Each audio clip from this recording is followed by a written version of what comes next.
On va parler de la liberté de tester. Oui. Mais on parle du testament, la liberté est-elle vraiment totale? Alors on va peut-être déjà rappeler un petit peu l'histoire des héritages. Oui, parce que Ça date d'il y a longtemps, hein. quand on regarde l'histoire, ça permet de mieux comprendre. Finalement, avant, c'était la famille qui était au centre des préoccupations, avec le droit d'aînesse. Donc finalement, on ne partageait pas le patrimoine, parce qu'il fallait préserver le patrimoine. Et celui qui héritait avait cette obligation de transmettre aussi et de préserver l'intégrité du patrimoine. On choisissait l'enfant qui allait hériter, même s'ils étaient 5, c'était un seul et c'était toi qui reprenais. Mais il devait assurer le bien-être de la famille, la protection du patrimoine et le souci de transmission. Et puis au moment de la Révolution, les idées ont changé. On s'est posé la question finalement de savoir si l'individu qui revenait un petit peu plus au centre des préoccupations ne pouvait pas avoir la liberté de disposer librement de ses biens. Et on est arrivé à une quasi-liberté de tester. Quasi, parce qu'effectivement, il y a quelques contraintes. Alors, on appelait ça le Code Napoléon, c'est ça? Exactement. Et on l'appelle toujours le Code Napoléon, oui, parce qu'effectivement, c'est Napoléon qui a mis l'essentiel. C'était un travail impressionnant à l'époque, parce que beaucoup de ces règles restent encore en vigueur aujourd'hui, et ça date de 1804. Alors, le testament, qu'est-ce que c'est exactement? On va le redéfinir bien correctement. Alors, c'est un acte juridique par lequel une personne décide de la transmission de son patrimoine après son décès, à la différence d'une donation qu'on fait quand on est vivant. Le testament, c'est pour après soi. C'est pour après. Il y a des conditions, en tout cas, pour pouvoir faire un testament, c'est ça? Oui, mais il faut être capable. Capable. Alors, juridiquement, ça veut dire... Libre de consentement. Voilà, alors il faut éviter d'être forcé, effectivement. Donc, en fait, il faut être capable. C'est-à-dire qu'il faut être majeur ou mineur de plus de 16 ans. Il ne faut pas être en tutelle. Parce qu'effectivement, si vous n'avez plus toute votre tête, c'est compliqué de faire votre testament. Mais quelqu'un en curatelle peut faire son testament. D'accord. Voilà. Ensuite, il faut que ça soit un consentement libre. Quand vous rédigez votre testament, ça ne doit pas être sous la pression, sous la menace, bien entendu. Alors, il y a quelque chose que j'ai appris, que je soupçonnais, mais j'en étais pas tout à fait sûre, que en fait, les médecins, chirurgiens ou pharmaciens ne peuvent pas hériter d'une personne qu'ils ont soignée juste avant son décès. Oui, ça paraît évident, puisqu'il y a ce qu'on pourrait appeler, on en parle maintenant beaucoup dans les médias, c'est l'abus d'influence. Exactement. L'abus de faiblesse, pardon.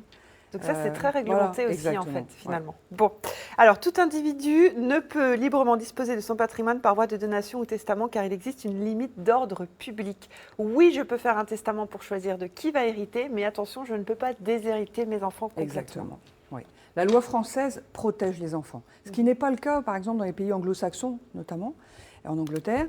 Mais en France, on ne peut pas complètement faire ce qu'on veut dès lors qu'on a des enfants. S'il n'y a plus d'enfants, la liberté est totale. Mais si vous avez des enfants, vous êtes contraint par la réserve. Et la réserve, eh bien, comme son nom l'indique, c'est la partie qui est réservée à ces enfants. Et qui varie en fonction du nombre d'enfants. Exactement. Si vous avez un enfant, la réserve est de moitié. Donc, l'autre partie qu'on appelle quotité disponible est moitié. Si vous avez 2 enfants, la réserve est des 2/3. Et vous avez 1/3 pour la quotité disponible. Et 3 enfants ou plus, la part dont vous pouvez disposer est d'1/4. Et la réserve est des 3/4. Donc ça, c'est la quotité, c'est ça? Voilà. Alors, ensuite, vous pouvez faire un testament en disant que vraiment votre enfant a été le pire de tous et qu'il n'est pas question qu'il ait quoi que ce soit.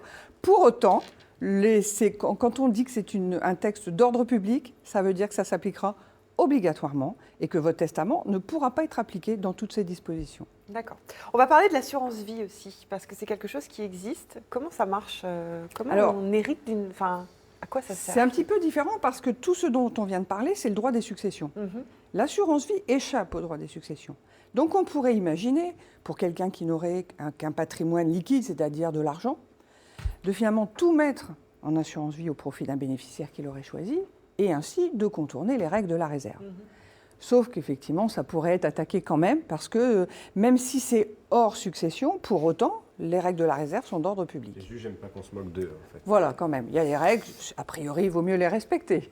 Alors, il nous reste à peine 30 secondes. On va juste rappeler qu'il existe aussi la vente en viager. Ça, on en a déjà pas mal parlé dans nos rubriques avec vous, les notaires. Et puis, il y a aussi le principe de droit international privé. Qu'est-ce que c'est? Alors, ce dont je vous parle en ce moment, c'est les règles en droit français, c'est-à-dire pour les personnes qui sont domiciliées en France. Mais si vous êtes domicilié à l'étranger et que votre patrimoine mobilier, c'est-à-dire tout ce qui n'est pas immeuble, bâti ou non bâti, est à l'étranger, eh bien, ce n'est plus les règles du droit français qui s'appliquent, notamment en Angleterre ou les pays anglo-saxons où il n'y a pas la réserve. Donc à ce moment-là, ça permet de contourner les règles de la réserve. Et quelque chose que je n'avais jamais entendu parler, c'est le pacte tontinier. Oui. Alors, c'est une clause particulière qu'on va mettre notamment dans les actes de vente où vous achetez un immeuble. Notamment, c'est souvent pour des concubins ou des partenaires dans le cadre d'un PACS qui vont acheter ensemble un immeuble. Et dans la vente, on va mettre un pacte non signé. Ça veut dire que finalement, au premier décès, le survivant sera censé avoir toujours été seul propriétaire du bien. Ah bah voilà. Donc là aussi, on contourne la réserve. Eh ben super. Merci beaucoup Sophie pour toutes Je vous en ces prie, à bientôt. informations que vous pouvez